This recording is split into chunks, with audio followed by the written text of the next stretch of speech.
Hi everyone, welcome back to our channel. So today in this video I'm going to show you how to add card on McDonald's app.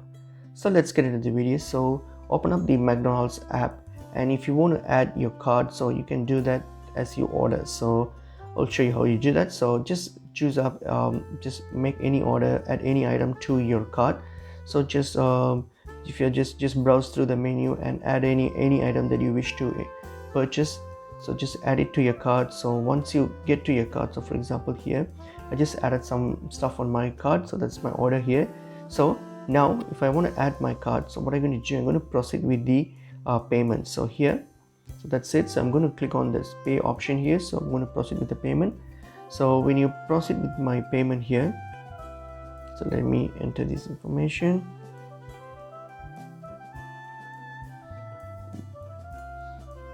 Okay, so all right, so when you get to this payment section here, so this will take you to the payment section. So here, what you're going to do, if you want to add your card, you're going to simply scroll down and go to debit to credit card option. So click on it, and then here what you're going to do, just enter your card details and then hit on proceed to pay. So when you pay, your card details will be added to your account. So that's how you can add card on the McDonald's app. Hope this video was helpful. I will see you in another video. Thank you.